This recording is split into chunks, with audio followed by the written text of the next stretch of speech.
Phil Hellmuth opens to 800 with King 10 offsuit, the kind of loose early raise he uses to test the waters and try to play pots post-flop. Negreanu immediately leans on it, re-raising to 3,600. With 6-2 suited, this is not about raw card strength. It is about punishing Phil's wide open, isolating the weakest range at the table, and taking the betting lead in position. Who lost the last pot? Doyle Brunson cold calls with pocket jacks, a classic trap that keeps worse hands in and avoids turning his medium-high pair into a bluff catcher against a 4-bet. Getting the price and curious to navigate post-flop, Phil comes along. That is a very Negreanu result. His pre-flop 3-bet range contains plenty of big queens, overpairs, and high card backdoors, so checking back keeps his range wide and ambiguous while realizing equity with his suited wheel trash. It also invites Phil to fire turns from out of position and forces Doyle to reveal how comfortable he is with jacks on a coordinated board. When Negreanu declines to c-bet, he preserves the option to attack later streets if either opponent betrays weakness with sizing or timing. The turn is the 4 of spades, a deceptively important card. It adds real backdoor flush pressure while also nudging straight grids like 3-6 into view. Phil leads 7,000 into about 19,000, a classic mid-sizing that tries to win the pot before the board becomes scarier. Against Daniel, that size usually reads as 1 pair or air rather than a queen or better that wants protection and volume. Daniel just calls. He is not chasing, he is keeping Phil's bluffs alive, protecting his own strong hands that would play this way, slow-played queens and some spade floats, and setting up maximum leverage on rivers that amp up the story. Doyle, now sandwiched in hating life with jacks, lets it go. The river is the 2 of spades, completing the backdoor spade flush and putting 4 to a wheel in the picture. It is a nightmare card for capped 1-pair holdings. Phil drops a 6,000 block bet, a telltale sizing that asks for a cheap showdown and implicitly admits he does not love his hand. Daniel pounces and raises to 46,000. What does he represent? From Phil's seat, it is coherent for Daniel to have exactly the hands his line preserved, 2 spades that checked flop multi-way, called the turn lead, and now raise for value, or a slow-played queen with a spade that upgrades from bluff catcher to thin value on a bet-blocked river. Speech time.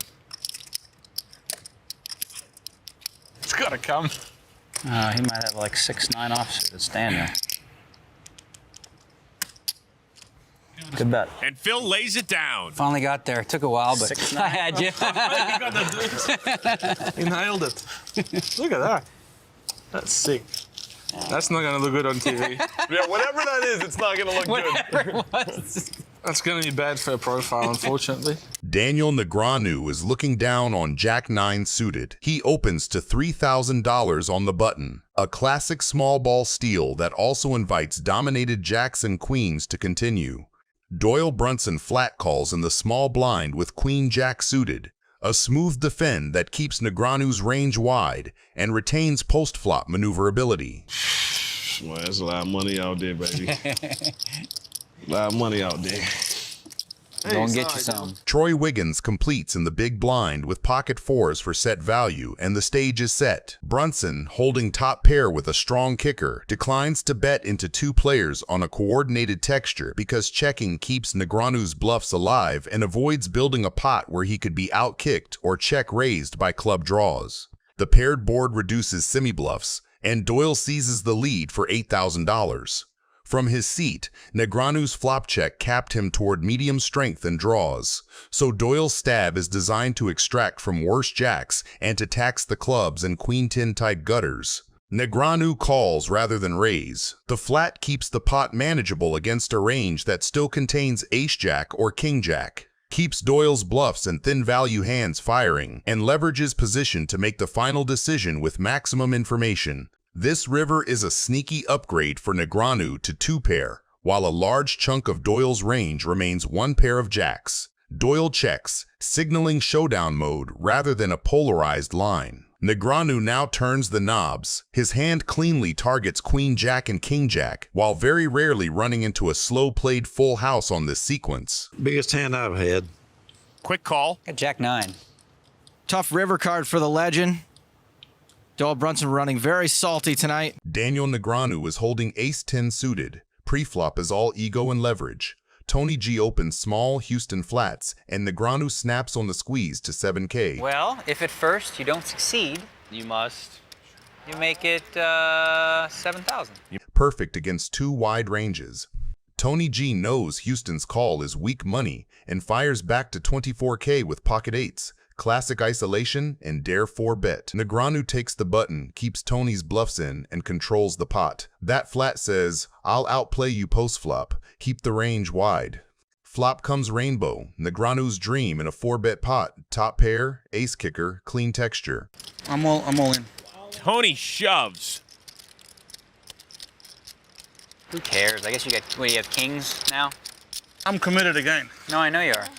Okay, you can show me one if you want. Even if you gave me $1 million, I wouldn't show you. $1 million? Oh boy, Tony G. I guess I should. You're a nice guy. You do good things with your money, right? I do. You do? All right, I'll give you some more, I guess. All right. Daniel calls. You have kings or something? No, one time. No.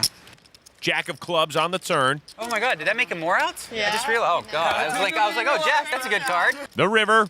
The king of hearts. It's a scary one. Damian Negreanu is looking down on Queen 3 offsuit. He opens to $4,000 after folds. I like this. That raise comes from a range that includes most suited queens and bluffs that keep him wide versus two sticky callers. Kenny's flat call is very playable if he expects the opener to fire too often and the blinds to continue light. Solomon closes the action. This paired low board heavily favors the pre-flop raisers C-bet strategy. Negreanu owns the overpairs and all the hands that can bet small.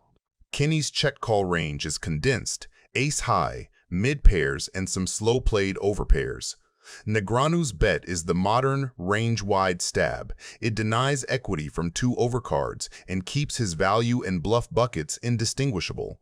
Kenny calls, which already caps him away from many check-raise value hands. Texture changes a little. 7-6 and 6-3 improve to straights, and Solomon's backdoor 8x would have picked up top pair, but he's gone. For the two players left, Negreanu still retains a nut advantage portfolio of overpairs, plus the occasional 5x suited. His bluffs pick up backdoors only rarely, so he leans on fold equity. 16,000 pressures, exactly what Kenny showed on the flop, ace high and pocket pairs under 10s. Kenny's call again narrows him to ace queen and ace king high, pocket 6s through 9s, and a few traps. Crucially, he almost never has trips or a turned 8 that wants to raise, so his range remains capped. When Kenny checks a third time, his range is now mostly ace-high and middling pairs, hoping to get to showdown. He has very few slow-played monsters after declining to raise earlier streets on such a safe runout. Negreanu fires a polarized, overbet adjacent sizing. What does he represent? Overpairs that bet all three streets, and the thin value of a 5x that never feared a raise. What does he target? Exactly ace-queen, ace-king, and pocket 7s through 9s. Kenny folds. That's one of those, right, Phil? That was fun to watch. Let's see it then. You want to see it? You don't want to see it. It'll tilt you, for sure. Let's see. I want to see it then. You guys really want to see? Make the game better? All right, show one for the boys. Damian Negreanu is holding pocket aces, pre-flop. The vibe of the people. No, it's just the way the country's structured because of it's a Commonwealth as well. It's a Commonwealth country. Okay, in those It used to be a British colony, so the legal system's very similar. Hachem and Viffer call. Canada and Australia very similar. Very similar. We have so many things in common. Both share a mutual love of Paul Hogan and Jim Carrey. The debt corruption is very low. Pre-flop. This is a classic straddle pot goes wrong for the caller setup. Three players limp into Negreanu's live straddle, and when the action gets back to him, he wakes up with aces. From his point of view, this is perfect. The pot is already juiced, ranges are capped and weak, and he can punish all the limpers in one move. He bumps it to 5,000, which is a big sizing, but exactly what you won with the premium out of the straddle. Fold out the absolute trash, isolate one or two players, and build a pot where your strong overpair can get paid. Look at that. We lost Viffer and Tony G. Hachem peels with pocket fours, and that call already tells you a lot. I didn't think we'd get that many out. Thought we'd have a family. He is not calling to see what happens. With a random hand, small pairs in position against a very aggressive Negreanu are there to try to flop a set or use Negreanu's image against him on low coordinated boards. The flop comes structurally much better for Negreanu than for Hachem. All the overpairs and big Broadway hands live in Negreanu's range. Hachem has a lot more small pairs and suited connectors that either whiff or pick up thin draws. The turn is the 10 of spades, which changes the texture far more for Hachem than for Negreanu. A lot of Negreanu's one-barrel bluffs pick up equity here. Hands like Queen-Jack in the front door spade draw is now very real. Instead of double-barreling, though, Negreanu checks. That check is sophisticated. With aces, he does not block any of the flushes, and this card massively improves Hachem's ability to represent something big if more money goes in. Negreanu now slides out 12,500, a river bet that is more about clean value and pressure than thin hope. He knows Hachem's range is capped after the turn check, made up of exactly the sort of mid-pair and showdown-hungry hands that hate facing one more bet. You're going to be 1-all after this hand. You have to show me if you're bluffing, right? Hachem folds. Come on, I showed you. Showed the ace. One of them. Card. That'll do. That was good? No, that wasn't good. But... That was like the same as not showing. Daniel Negreanu is looking down on pocket sevens. Pre-flop. This is one of those old-school tension spots where everyone at the table knows something big is brewing before the cards even hit the felt. Hellmuth opens to 900 with whatever he has, Go on, Phil. doing his usual, I'm supposed to win every pot routine. That small raise size in a deep cash game invites action, and Negreanu obliges by re-raising to 3,200 with pocket sevens. For Negreanu, this is a classic squeeze hand. He is on the lighter end of a value range, but against Phil's wide open and the dead money in the middle, sevens play nicely as a pressure tool, strong enough to call a 4-bet if it is small, but also perfect for picking up the pot uncontested a lot of the time. Then Doyle wakes up behind them with pocket jacks and makes it 11,700. That sizing is important. It is big enough to say, I am not messing around, but not so big that it shuts the hand down. From Doyle's point of view, jacks are way too good to just call and risk letting Hellmuth or others peel cheap. Good chance you'll get it all, buddy. Yeah, I'm thinking that. I'm just counting it up here. You got 80, it's 85 more? He wants to isolate Negreanu, punish the lighter 3-bet, and take control of the pot with position. Okay, I'll raise it. There goes Doyle. He's all in. Once or twice, Doyle. It's like one of those days I've... Daniel calls. It's up to you. I'll do twice. What is 37-2? 37-2 each? Is that what you got, 37-2? Are you paired? Yeah, I'm paired. You're not paired? Yeah, I am. Uh-oh, that's bad for me. Okay, I was hoping you had ace-king. All right, put a 7 out there and then a straight. The flop, 4 queen deuce. That's a good flop for Doyle. Ace on the turn. I just like to double Doyle up. That's what I do. Gets short, I feel bad. It's a 9. One for the good guys. Hey, Doyle, what you always say is always feel good to what? To win the first one. Oh, man. That's the one. There it is in the door. You got a diamond draw. It's always exciting. I knew I was going to hit at least 1 7. No diamonds. No diamonds? There's like no way. No, there's no diamonds here, I'm saying. Diamond or jack's got to count. It's got to be a diamond for sure. Diamond. It's not a diamond, it's a 5 of spades. 5 of diamonds. I took one of them away. It's more than 22% because there's 5 dead cards right here. Thanks, Phil. There you go. There it is. Boom. Nice hand. Daniel Negreanu is looking down on pocket aces. Pre-flop. This is the classic trap where one player thinks he is peeling light and instead steps right into a vice. Negreanu raises to 450,000. It is a chunky open, and that alone should already scream strength in this spot. George defends with Queen 10 suited. On paper, it is not insane. He has position, a hand that can flop top pair or strong draws, and he probably assumes Negreanu is opening wide. The flop comes 10-3 king with 2 clubs. From George's seat, this is the kind of board that looks playable but is silently dangerous. He has middle pair with queen kicker against a normal open that could be a standard continue, especially in position. Negreanu fires 400,000. That sizing is telling. It is not a tiny range bet. It is a big, old school. I have it, continuation. With aces, he is not afraid of building a pot. The turn is the 7 of spades. Negreanu's strong hands are still strong. Kings, aces, ace-king, maybe king-queen all love this card. Very few of Negreanu's bluffs improve in a meaningful way. When Negreanu now moves all in, he is doing exactly what great players do with overpairs in these structures. Shove before the river kills action. He knows that if he just bets small and gets called, any club, queen, jack, or scary river freezes him and lets George realize all of his equity for cheap. By jamming turn into a pot that is already inflated, he puts tremendous pressure on all the middling hands that called flop. He folds. I had you beat. Good cards.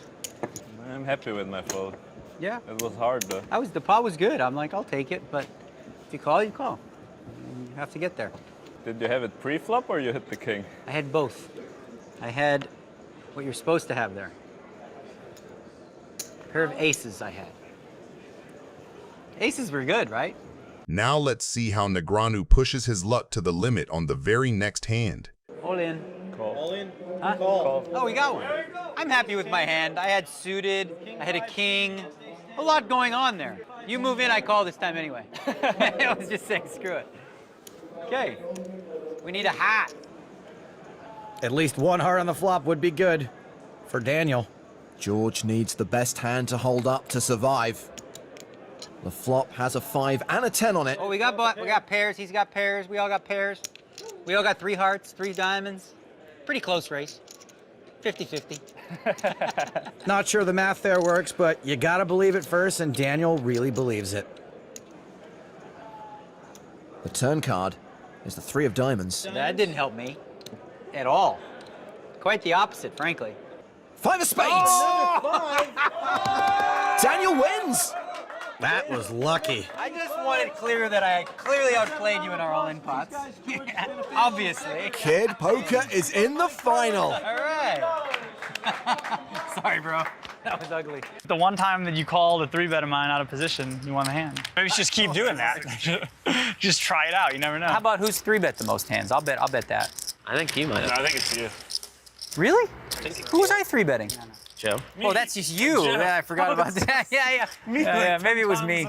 Jones opens to 1600 from early position with a tight linear range, big aces, broadways, and medium-high pairs. Negreanu flats with king of hearts and queen of diamonds. Calling keeps dominated queens in play, realizes position, and preserves a range that still contains suited connectors, pocket pairs, and the occasional trap Brunson overcalls, which further compresses Jones's value because multi-way pots punish thin barrels. In multi-way, that texture leans toward the callers. Negreanu owns more 2-pair and set combinations, along with many diamond draws and straight draws. Jones's continuation bet of 4,500 represents overpairs and his equity bluffs such as Jack-10 or high diamond holdings. Negreanu check call with king-queen is deliberate. It keeps his range uncapped. He can still have value from sets and 2-pair while also containing strong draws. The turn is the 4 of spades, a true brick. Pairs do not change. Straights brick and a slight spade draw occurs in the mind of our players. When Jones fires $12,500, he's polarizing into overpairs and ace-queen for value and a healthy set of bricked diamonds and gut shots for bluffs. Negreanu calls again because king-queen sits high in his range and carries ideal blocker properties. The queen reduces combinations of ace-queen, and the king reduces king-queen. The river is the 2 of spades, another brick that fails to complete for our guys but puts the danger of a flush for both of them. Jones decides to represent it and places the 3rd barrel for $20,500, telling the big hand or nothing story. From a range lens, that story is understuffed with value on this runout. Sets in 2-pair were already threatened by draws and often size up earlier. Many overpairs slow down on such a wet board once called twice. Meanwhile, the bluff bucket is overflowing. Negreanu, whose exact holding is a textbook bluff catcher. It blocks top pair value, does not block spades, and sits near the top of his call range after declining to raise earlier streets. I don't like the way I played this hand, to be honest with you. 22.5. I really don't like it. I don't think. Oh man, could he value bet a worse hand than me? Sorry, I'm gonna need a minute. I don't know what to do. You want to show me a card for any price? I don't know. For any One price? card? Yeah, I mean, I'll give you $1,000 to show me a card. Is that a no? Okay. I'll give you $2,000 to show me one card. And pretty soon I'll get to a price he wants. Probably 23,600. I will give you $3,000 to see one card. It's only my anniversary. Go ahead. Stall it up. Sorry. Okay, $4,000, and I just want to see one card. Take it and show him the 10 of spades. All right, he's not taking any bait. I'm not going any higher than that. It's too late to play good, so I'm just going to go with Old Faithful and pray and just hope he's bluffing. He is. Does he have? Phew. Okay. Daniel takes it down. I was about to say, I swear, I was like, if you have specifically the 10 of spades in your hand. You should show it. Negreanu is holding pocket fives and he's raising to 95,000. He's up against the legends Tom Dwan with pocket nines and Phil Ivey with pocket tens. Over to Tom Dwan. That's not a hand Dwan would fold, not against Daniel, and definitely not in a $250,000 buy-in. Tom looks like he's thinking, I'm pretty sure he shouldn't flat and trap, but rather crank up the pressure early. Dwan has just made a call with pocket nines. Perhaps at another time he might have raised. Oh, check this out. Phil Ivey's picked up pocket tens. Yeah, and I'm pretty he's surprised. Just called. Yeah, I'm pretty surprised by the flat call from Phil. It's usually a spot where you'd like to squeeze, especially the fact that he's on the button. It's going to look pretty fishy and quite possibly have someone play back at him. Mike Haxton folds. The flop comes 3 queen 6, 2 spades. Negreanu opened with pocket fives, whiffed the flop completely, and now he's first to act on this board, with Dwan and Ivey behind him, who are not exactly known for playing nice when they smell weakness. Misses all of them. A check from Daniel. This will be interesting. I don't think any of the three of them are going to be too thrilled with that flop, to be honest. Queen's certainly in the calling range of Tom and Phil. Hands like King Queen, Ace Queen. I expect Phil will just check this back as well. Phil does. We'll see a turn. The turn is the 4 of clubs, and things are starting to line up for some sneaky draws. No one took a stab on the flop, which means this pot's still up for grabs, and Negreanu knows it. And given the fact that he was a pre-flop aggressor, both players have checked back the flop. He does take a stab.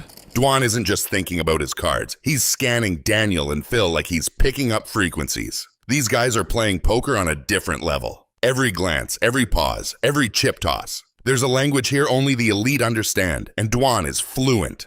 I think Tom is more than happy to peel one here with nines. He's got to assume that Daniel's going to bet a queen on the flop there. He's got his eye on both Daniel and Phil, looking at across the table to both players, and he smooth calls here. So round to Phil Ivey, and this is a tough spot. Even though he does have the best hand, it's probably correct to fold. Yeah, well, Phil Ivey kind of stuck there. Tom Dwan now eyes only on Daniel Negreanu, and the river's a 2 of hearts. And Daniel gets there. Oh, Daniel checking. He's going to try and trap him. And look at this, it might work. Dwan reaching for chips. Oh, wow, Tom Dwan checks. Daniel not happy. I don't bet my friends, you know? I don't bet my friends. Wow, Dwan's really relieved. Daniel Negreanu is looking down at 10-7 offsuit, but Seiver has raised to $1,300 with pocket fives, and Hachem has called with Jack 10 suited. Uh-oh, this is Daniel's favorite hand, and it's actually gotten him into trouble in the big game before. Re-raises on the button to 5,200. He knows Seiver's range is wide and Hashem's flat is vulnerable. Even though it's his favorite hand, he's trying to play the players, not the cards. This raise is about letting them know that he's going to give them a hard time this hand if they decide to play along. Scott Seiver is really hoping Daniel has an overpair so that he has the right implied odds to make this call. Hachem folded, so heads up to the flop. King, deuce, queen. Seiver checks the best hand. Negreanu knows Seiver could easily have king queen here after raising and then calling Daniel's re-raise pre-flop. But why would he check? Daniel smells weakness, and that's usually when he gets curious. He reps, betting 6,200. Looks like Scott's gonna peel. He calls. Hachem wants his cards back. 6 of spades on the turn. Seiver checks. Daniel still got just 10 high. This is one of the dangers of having a favorite hand. Daniel does not look like he's about to check. After just calling the flop and checking the turn, Negreanu is probably putting Seiver on a draw or the weak pocket pair he does indeed have. He's thinking, If I apply the right pressure now, Seiver might just fold and give me all the money. Daniel does fire that third barrel, making it 14,200 to go. I could justify Scott's call on the flop, thinking maybe Daniel would shut down after one bet, but Daniel certainly hasn't shut down. Seiver keeps it going. He calls. Seiver's totally stationing Negreanu. You mean like a calling station? Exactly. 4 clubs on the river. Seiver checks. Sick. Daniel fires 36,000. Seiver is capped, checked every street, and never repped strength. Daniel has nothing, but he knows Seiver is weak enough to fold. This is a masterclass. Folds the winner. Phew-wee. You had me staring. I had my favorite hand. You know what that is?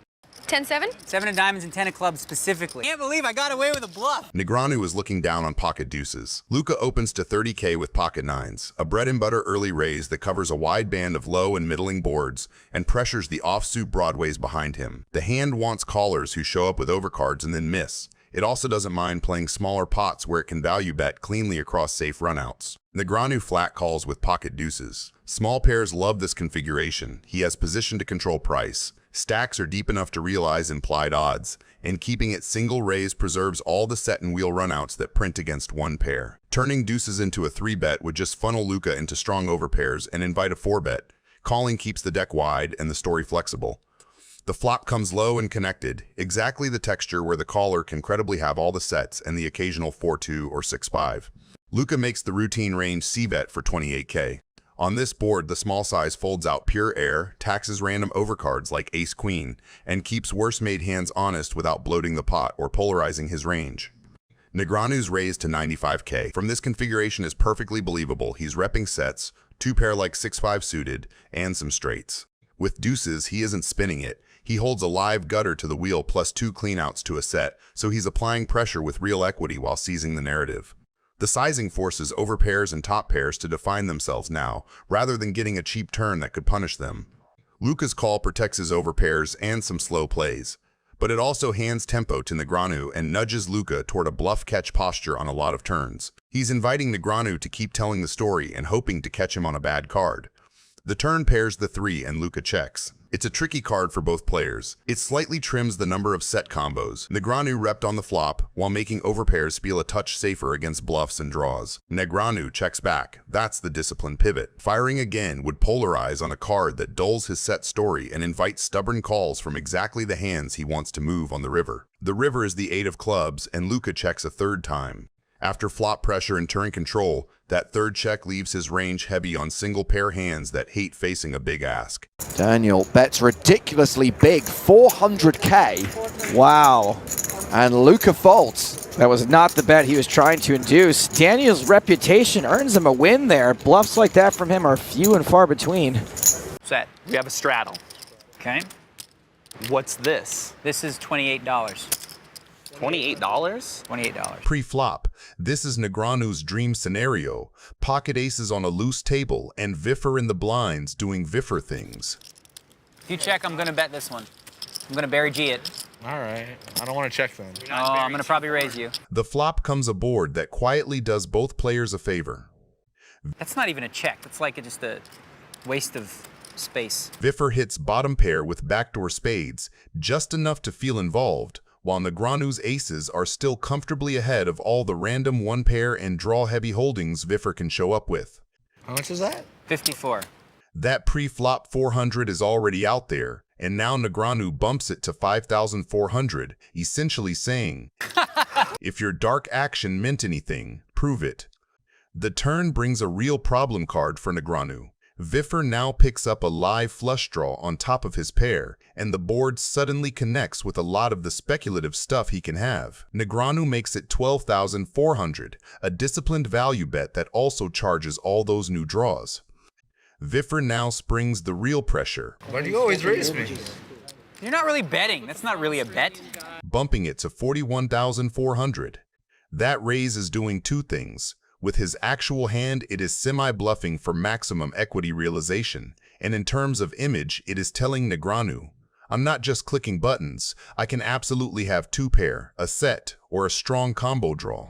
Folding aces to this guy on this card feels painful. Interesting card coming.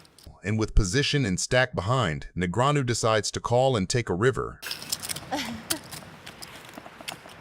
Oh my God. What are you doing, Viffer? He's mashing my brain into bits. Missed spades stay missed. 7 to 8 gets there, but is only one of many possible draws. Oh boy. I really wish you would have bet like 50 or 60,000. Oh, this is gonna be so pansy-like. I'm the biggest pansy of all time. I'm such a chicken, only because you're so creative and tricky and all this funky stuff. You could actually bet 400, hope I make a legit raise, and then just boom, blow me off the hand. And I'm too scared of that. Just flat out, fear. This is just a fear call. He calls. That means this will make the highlight reels. What do you got? Nothing, of course. Oh, good. That's good for me. I almost folded, I swear. I really did. Have a 3. I almost folded, I absolutely swear. No, I mean, not on the river, but... Daniel Negreanu is holding on Queen 10 suited. Pre-flop, this looks completely standard on the surface, but the seeds of the later pain are already there. Negreanu opens Queen 10 suited from early, the kind of hand he loves, connected, plays well, multi-way, and can make disguised big hands. Dimjan flatting in position keeps his entire range wide. Medium pairs, suited broadways, suited connectors, some traps. Then the big blind comes along as well.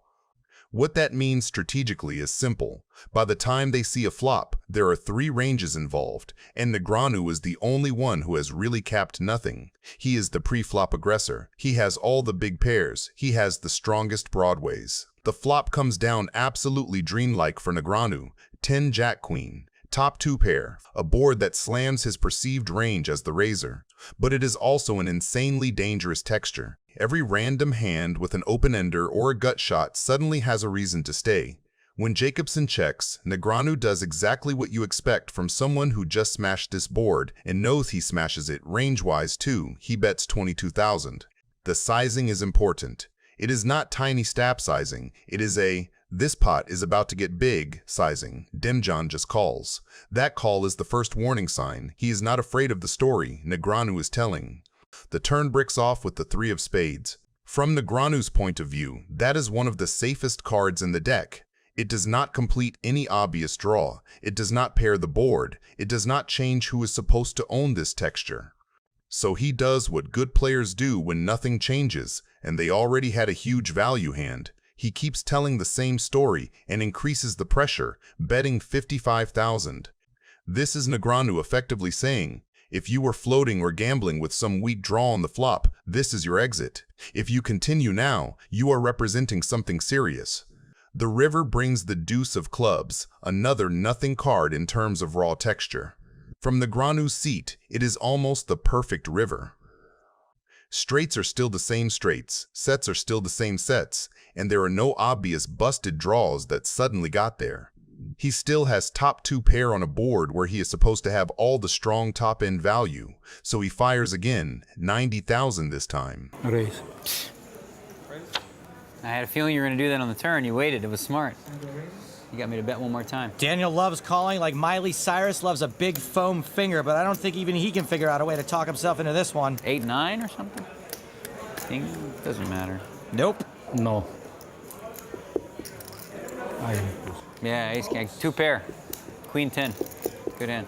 Daniel Negreanu is looking down at 6-5 offsuit, but he's up against his nemesis of 20 years, Phil Ivey, who's holding King Jack suited. Ivey raises to 75,000. Most players would probably fold in Daniel's spot. No choice, can't fold it. Gotta see a flop in the big blind. There's the call. So it's Daniel versus Phil. Ivey is 64% favorite for now, but the flop comes 8-6-6 and Negreanu hits trips. 8 of hearts. I don't see Phil falling for this. Phil checks too. I don't know how, but he can somehow feel Daniel is strong here. A king on the turn. Now I see him falling for it a little. Negreanu wants Phil second-guessing every assumption. Wants him trapped between is he bluffing and is he setting me up? What looks like hesitation is actually misdirection. This is less about cards, more about control.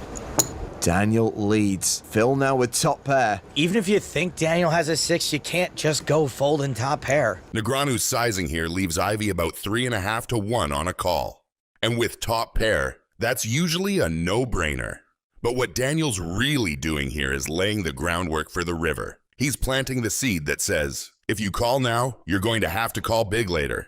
This is psychological compounding.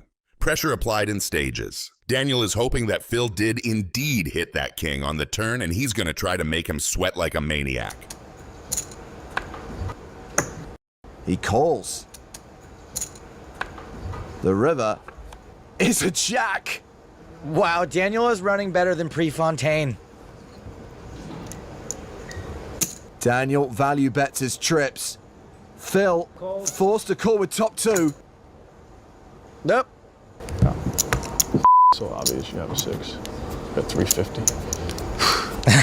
Trip sixes. Phil shows king jack for top 2. Daniel's trip sixes take the spot. Good call, good call. Good thing you didn't raise. That was smart. You know what you're doing. The table is four-way after Tony G opens, and Viffer, Negreanu, and Scott Seiver all come along. That matters because equities flatten in multi-way pots. Single pair hands lose value while nutted, and draw heavy holdings gain. Tony G's range from early position in this lineup still contains suited connectors. There's room for everyone to keep improving. I mean, the way you guys all play, there's certainly tons of room. Yeah. Scott calls. I'm going to go with an old Hellmuth trick. Watch this, gentlemen. Check in the dark. How do you fade that? Seriously. Check in the dark. I don't even want to see what's coming. Checking through is revealing. On this texture, the pre-flop raiser has a lot of one pair and gut shot combinations that dislike being raised by 3 players. See how that worked? Because if I wouldn't have done that, they would have been more scared. My turn, right? Daniel's still open-ended. Did you qualify? Yes. I've qualified pretty comfortably at this point. Question is, how much do I want to put in there? You checked. No, I'm not. I'm not, for sure. You're not checking? Yeah. If you're folding any bet, you can just do that now. I'm going to put in... The turn is the 7 of spades, a huge card for Tony G's side of the range, and a bad one for capped checkbacks. Negreanu leads $3,600 into the field, a small sizing that targets folds from the Broadway airballs, and denies equity to Queen 9, 9-8, and the club draws. Scott's call with Queen Jack keeps dominated queens in, but the raise from Tony G to $14,000 is the pivotal data point. After a street of passivity, that raise is heavily weighted to value. If I win the pot, I'll give you your money back. Negreanu's call with King-Queen looks ambitious only if you ignore blocker logic. He removes the queen that completes Tony G's higher straight and retains outs to the ace or 9 to make his own. Scott correctly recognizes he's in kicker jail and releases. Wow, that was a big sweat. Took a long time. That speech really got him. He made a big laydown just now. The river is the 9 of diamonds. Range-wise, it's a dagger for Tony G. His made straight from the turn remains a straight, but Negreanu's king-queen now upgrades to the higher straight. When Negreanu fires $35,000, the story is polarized between exactly that high straight and bluffs that bricked clubs or random Queen X that tried to push Tony G off a one-pair hand. Are you also offering my 4,800 back if you... Yeah. Tony calls and Daniel wins a $100,000 pot. I had the nuts on the turn. Wow, well done. Felt like... Daniel Negreanu is looking down on 10-9 suited. Who lost the last one? Me, that'd be me. Steaming. Boom. This hand sits in the suited connector bucket that plays well. Versus a 3-bet, it has equity versus broadways, realizes well in position, and can call profitably against most small blind ranges. Such a good spot. Oh, him again, him and his spots again. Except you have to act first. Oh, yeah. Veldhuis re-raises to $7,000 from the small blind. That sizing represents a fairly standard linear small blind 3-bet, strong aces, broadways, and some pocket pairs. When Negreanu calls, his range keeps most suited connectors, suited broadways, medium pairs, and a few slow plays. Importantly, he retains position and stack to pot depth for post-flop maneuvering. Texture advantage is mixed. The small blind has all over pairs and more ace-10 offsuit. The caller has more 4s and 10x suited. Veldhuis continuation bets $11,500 with ace-queen of diamonds. I love the 6-spot speech. That was the best part of this hand. It's fun. 11, huh? That's a good level, huh? It was good. 6-spot, boom, raise, da-da-da. That bet targets folds from unpaired high cards and protects overpairs, while keeping bluffs like 2 overcards with backdoors. Negreanu's call with top pair and excellent run-out potential keeps his range uncapped.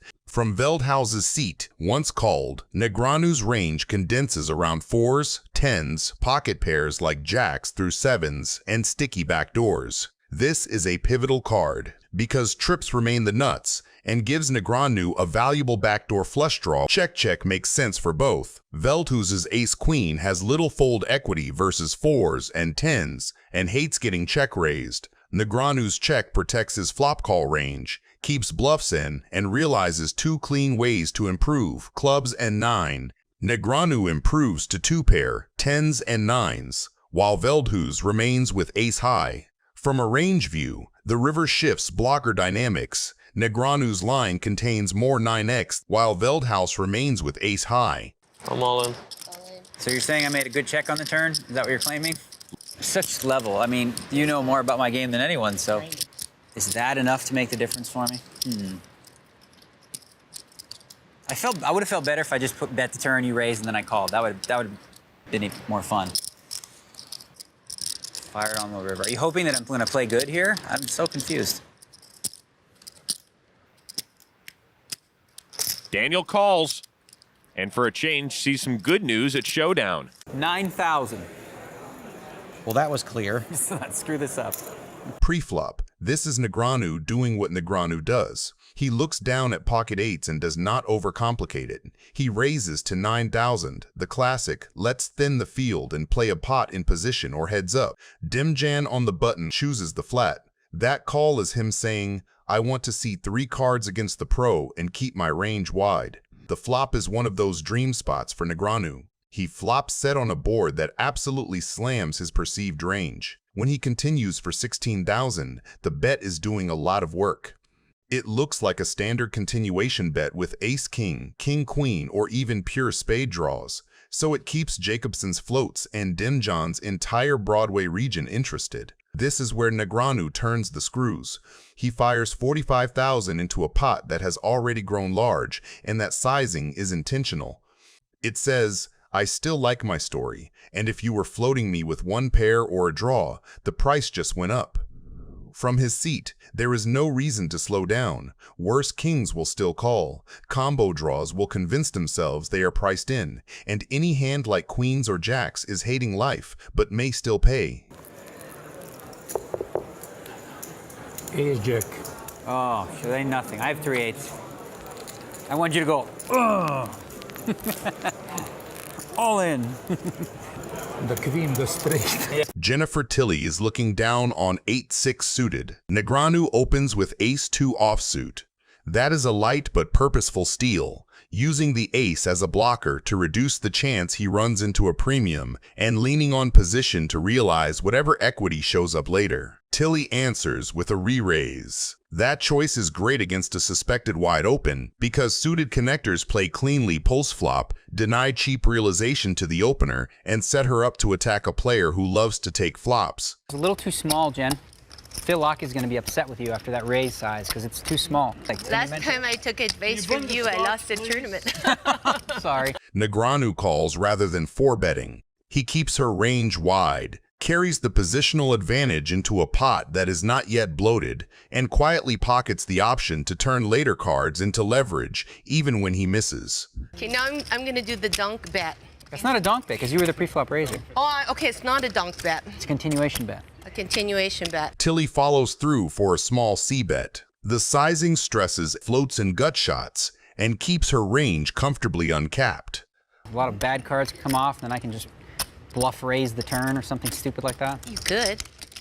Turn a pair into a bluff. I'm really good at that. It's one of my big things Bill Reynolds taught me. Negreanu does not have value, but he does have a plan. He calls to float, buying 1 more card and preserving the initiative advantage that comes from acting last.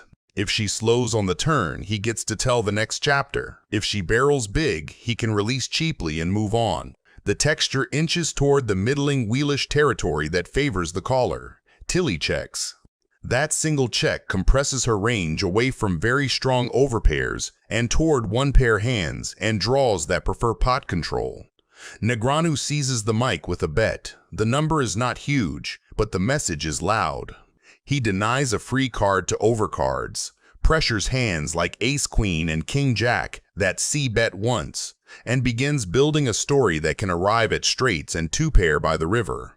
His literal hand did not improve, however his distribution did, because the cards he credibly represent improved. Calling the flop to take it away on the turn is classic small ball pressure, and he executes it cleanly. This is the card that ties the room together, and the run-out connects squarely with the very suited connectors that defend 3-bet pots from the blinds. Tilly leads small. That type of sizing often functions as a blocker, a way to name a price with a hand that does not want to face a pot-sized bomb. To Negreanu, that looks like a door left slightly open. He chooses to kick it in and chips. The shove polarizes him to the straights and strong two-pair he has been representing since the turn. We probably have the same hand. Oh, so sick. You have 9-jack, right? Would that be the same hand as you have? Because if you did have that and you didn't call by now, it would be a little bizarre. You're in Jennifer Tilly's seat. You have the straight. Negreanu shoves over your small lead. What's your move, snap call, or an impossible fold? And why in one sentence?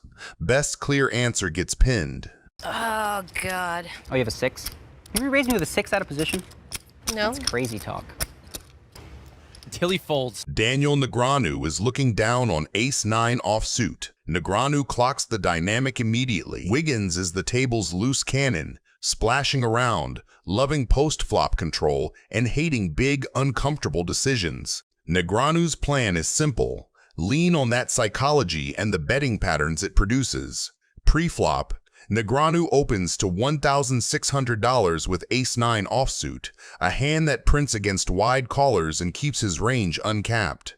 Lack and Tony G both flat, inviting the very scenario Negreanu wants. A multi-way pot where discipline and range construction matter more than raw cards. Wiggins completes from the big blind with king-queen, already signaling he'd rather see streets than narrow ranges. Tony G checks. I'm gonna bet 5,000. Wiggins does what loose cannons do, fires $5,000 to protect and find out where he is. Negreanu only calls. That flat does 3 things at once. It keeps Lack in a dominated, second-best world. If he sticks around, it conceals bluffs and value under the same hood, and it sets a trap for the sizing tells Wiggins tends to give on later streets. Lack gets out of the way, and we go heads up. The turn is the 5 of clubs. I respect you as equal as I respect Doyle, man. But you're not slacking up on me at all. You really gonna make sure that, you know what I'm saying, you making sure I wear my stripes on this table. That's right. Yeah, you know what I mean? A total brick for the main draws. Watch the bet sizing. Wiggins downgrades to a $2,500 blocker. That's the cap Negreanu was waiting for. Into 17,400. A tiny stab screams 1-pair pot control, not a hand eager to face heat. Negreanu raises to $12,500. You beat me in the pot right there. So he's leveraging position, fold equity, and his ace blocker. He makes it harder for the loose cannon to have the very hands that could comfortably 3-bet. The call, not a re-raise, confirms the cap. The river pairs the jack with the jack of hearts, killing some 2-pair combos and leaving most draws bricked. Wiggins checks, and Negreanu goes for the throat with $35,000. Oh, man, you really try to pull the trigger there, didn't you, man? Caught the jack, didn't you? Caught the jack. You had it the whole time, didn't you? No comment. Too late, you already nodded your head yes. I Say fold. what? I fold. You nodded your head yes real quick. Or what? Too fast for me.